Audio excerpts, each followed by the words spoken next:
ರಾಜ್ಯದ ಜೈಲುಗಳಲ್ಲಿ ಕೈದಿಗಳಿಗೆ ರಾಜಾತಿಥ್ಯ ಕೊಡೋದು ಇನ್ನೂ ಕೂಡ ನಿಂತಿಲ್ಲ. ಧಾರವಾಡದ ಸೆಂಟ್ರಲ್ ಜೈಲಲ್ಲಿ ಕೈದಿಗಳ ಬಿಂದಾಸ ಜೀವನ. ಕೈದಿಗಳ ರಾಜಾತಿಥ್ಯದ ಎಕ್ಸ್ಕ್ಲೂಸಿವ್ ಆದ ದೃಶ್ಯ ಏಷ್ಯಾನೆಟ್ ಸುವರ್ಣ ನ್ಯೂಸ್ನಲ್ಲಿ.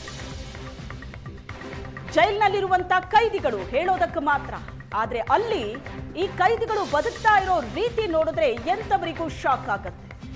ಜೈಲಿನ ಒಳಗಡೆ ಸ್ಮಾರ್ಟ್ ಫೋನ್ಗಳನ್ನ ಬಳಕೆ ಮಾಡ್ತಿದ್ದಾರೆ ಕೈದಿಗಳು.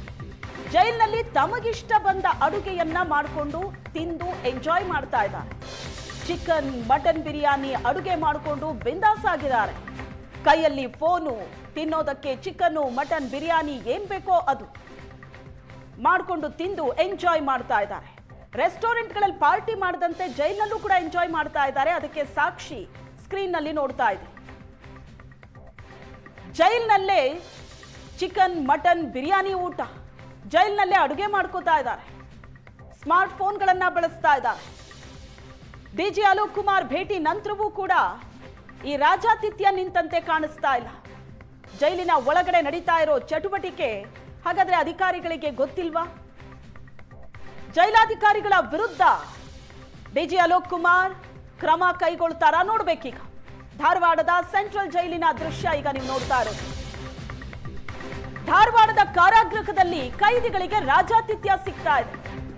ಈ ರೀತಿ ಊಟ ಮಾಡಿದ್ದ ರಾಜಾತಿಥ್ಯ ನಮ್ಮಲ್ಲಿಲ್ಲ. ಸುದ್ದಿ ಪ್ರಸಾರದ ಬೆನ್ನಲ್ಲೇ ಜೈಲರ್ ರಘುಪತಿ ಹೇಳಿಕೆ ಕೊಟ್ಟಿದ್ದಾರೆ.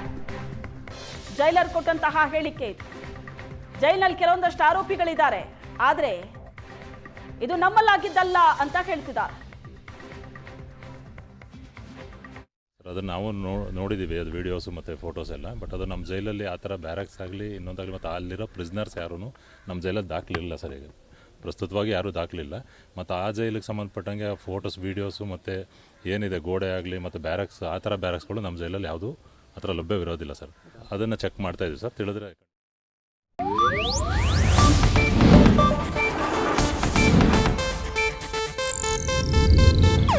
ಇದು ಏಷ್ಯಾನೆಟ್ ನ್ಯೂಸ್ ನೆಟ್ವರ್ಕ್ ಪ್ರಸ್ತುತಿ.